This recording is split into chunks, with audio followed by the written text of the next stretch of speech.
Cette semaine à l'émission, Télévêque s'est rendu au symposium de peinture du Week-end des arts de Port-Daniel-Gascon, où plus d'une trentaine d'artistes, peintres et artisans du Québec et du Nouveau-Brunswick étaient sur place pour l'événement. Télévêque s'est entretenu avec quelques artistes.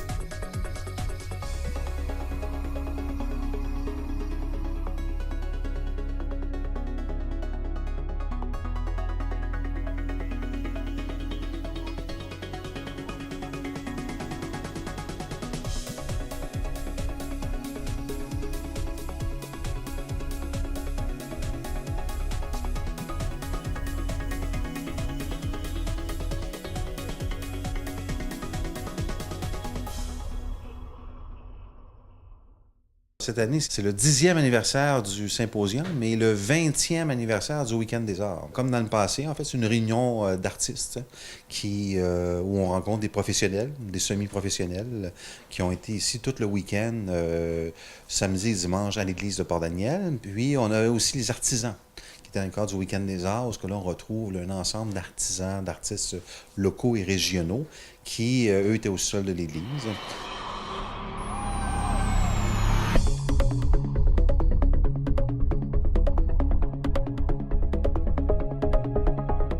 Et à l'intérieur de tout ça, il y avait plusieurs activités, des activités de formation auprès des jeunes de 7 à 15 ans.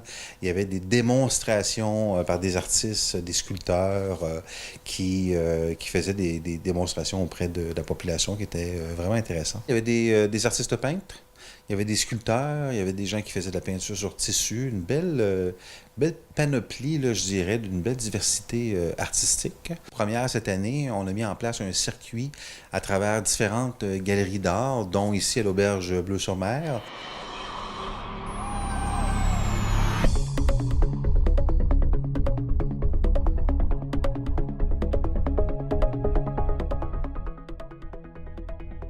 Il y avait également la galerie d'art de la gare, qui est une galerie boutique de l'artiste Monique Dumas-Quesnel, et même la Forge Méguénis, qui a décidé d'ouvrir ses portes cette année, où on avait l'occasion de voir Raphaël Méguénis là, à la forge forgée en direct, avec tous ces fabuleux instruments authentiques et centenaires qu'on retrouve dans cette forge.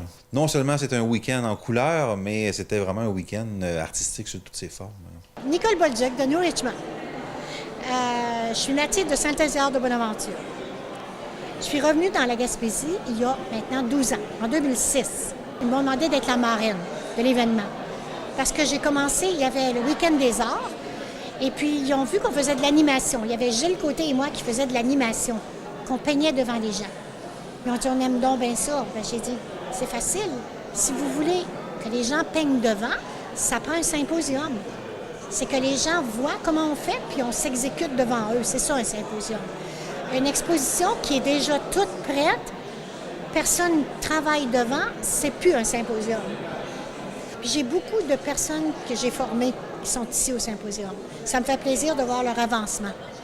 Alors, c'est ça. C'est le plaisir de se rencontrer, puis aussi de rencontrer les gens. Et ça nous fait c'est comme un besoin à chaque année de sortir de notre studio, là, puis de travailler aussi devant les gens. Au Villa David Huard, je suis reconnu avec le nom Au Villa, avec mon art.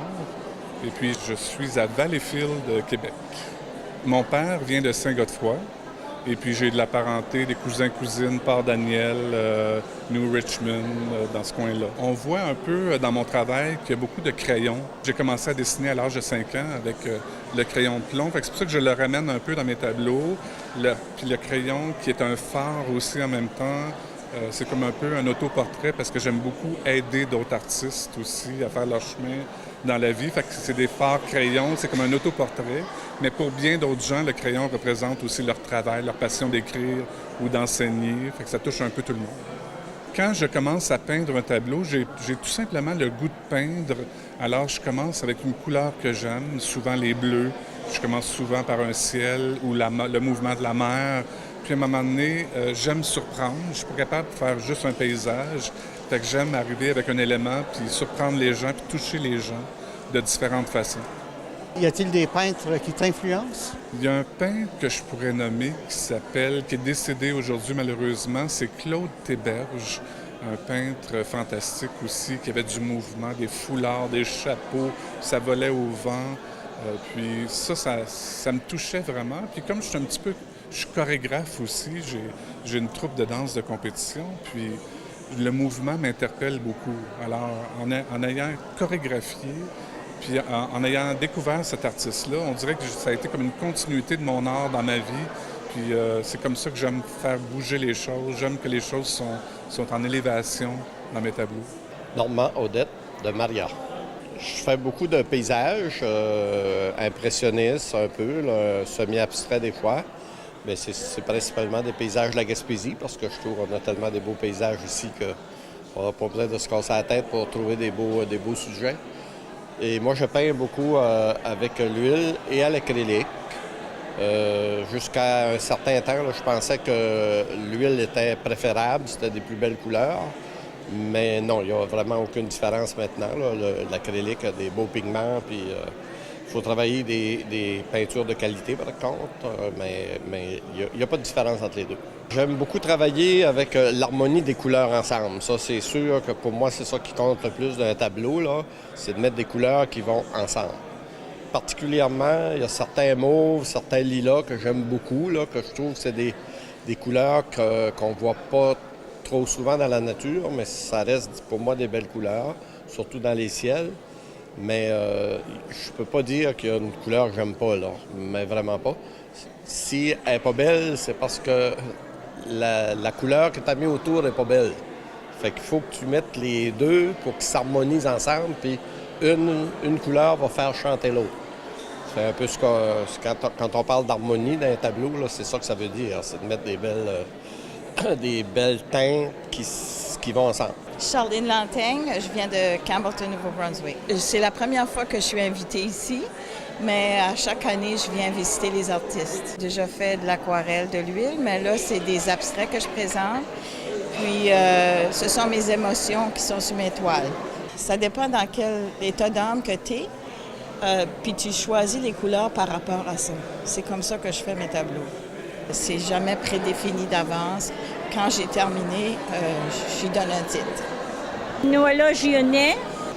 Je suis originaire de Pabot Mills, rue de la Plage. J'ai été horticultrice, j'ai vendu des fleurs durant 15 ans, de la couture durant 20 ans. Puis à ma retraite, j'ai décidé de réaliser mon vieux rêve, celui de peindre ma localité. Je peins des levées de soleil, des couchers de soleil. Je peins aussi la troisième plage, le bourg de Pabot, l'île Beau-Séjour. Vous en avez une panoplie de tous les coins. Ce qui m'inspire le plus, c'est nos plages. Vous allez voir aussi des toiles du Rocher Percé. Ça a été un de mes premiers amours sur toile. Je les peins de toutes les manières et de toutes les façons. Il y a beaucoup d'artistes.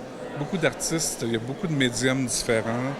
Puis comme je participe, puis j'organise aussi des événements, les artistes touchent les gens d'une façon spéciale. Il y a même des gens qui n'ont jamais investi dans l'art, qui ont un coup de cœur ou qui se mettent à pleurer devant un tableau ou que ça les touche de différentes façons. Fait que les gens décident d'investir une première fois.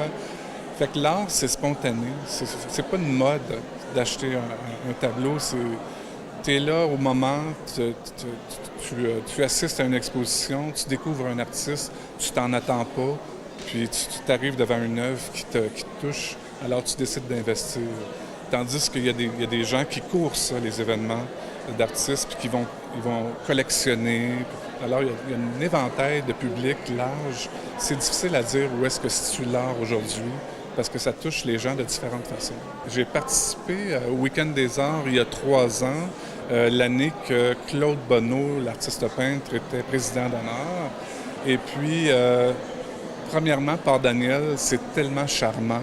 Puis l'organisatrice et son équipe, Réjeanne Grenier, qui organise ça, elle adore l'art, elle adore les bons artistes aussi. Elle aime ça donner une chance aux nouveaux artistes, aussi les artistes émergents, ce qui donne la place à tout le monde. Puis, je sais pas, la place, l'église, le paysage à l'extérieur, l'idée de venir, on a fait quand même 12 heures pour se rendre ici. Fait que c'est comme un peu des vacances, puis on rencontre d'autres artistes, puis on va peut-être vendre une œuvre, on ne le sait pas, mais c'est vraiment le plaisir d'être ici, tout simplement. Évidemment, on ne peut pas rester insensible aux grands impressionnistes français, là, que ce soit Van Gogh, Monet ou Cézanne, ou peu importe ces peintres-là. Mais aujourd'hui, présentement, je pense qu'on a des peintres qui sont encore plus loin, plus avancés. C'est sûr qu'aujourd'hui, on a des plus beaux choix de couleurs, c'est plus facile à maîtriser. Mais il y a beaucoup d'artistes intéressants, notamment au Québec. On en a beaucoup, des peintres actuels. Il y a aussi beaucoup de peintres américains. Il y en a aussi des Européens. Il y a beaucoup la Chine aussi qui perce maintenant, et les Russes, notamment, que j'aime beaucoup. Mais oui, je suis influencé par tous ces gens-là qui... Puis il y a tellement de variétés aujourd'hui, là, il y en a tellement, là, il suffit d'aller sur Internet puis regarder ce que ces gens-là font. Mais il y a vraiment des pures merveilles. Mais ça fait longtemps qu'on a dépassé les premiers impressionnistes là, des années, fin des années 1800. Là. On est rendu beaucoup plus loin aujourd'hui. C'est ma première participation au symposium de Port-Daniel Gascon. Auparavant, j'étais venu comme visiteur durant plusieurs années. Je me parlais avec les artistes, puis échangeais avec eux. Là. Et j'ai dit à un moment donné, il faudrait bien que je fasse le saut. Puis j'ai reçu une invitation, on m'a invité à venir.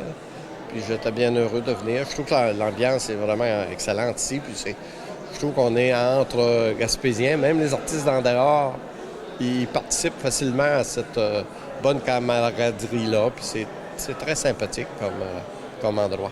J'ai commencé à bricoler, j'étais très, très jeune. Là, j'avais comme 2 ans, là, avec des crayons de couleur, des ciseaux et tout ça.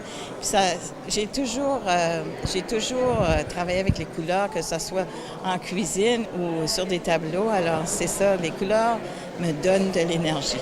J'ai une panoplie de peintres qui m'inspirent. J'aime beaucoup les impressionnistes, les grands peintres.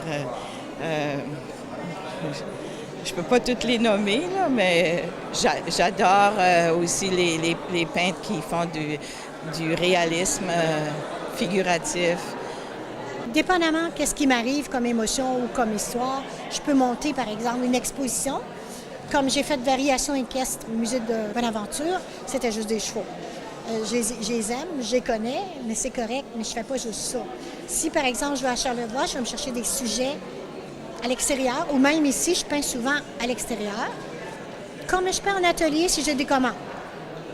Puis j'ai toujours que j'enseigne chez moi aussi, fait que j'ai des démonstrations à faire et tout, puis souvent je vais présenter ce que j'ai fait. Comme démonstration, exemple, j'ai ces 2-là qui ont été faites devant les gens, et sans modèle, ils voient bien que je l'imagine, ça donne une bonne idée. Et tous les gens qui passent peuvent donner un petit coup de pinceau. J'essaie de tout les ramasser pour qu'il y ait un petit coup de pinceau puis qu'on garde un petit peu le coin qu'ils ont fait, tout en ajustant ça et puis en mettant la toile présentable aussi pour qu'elle soit vendue à la fin pour Opération Enfants Soleil.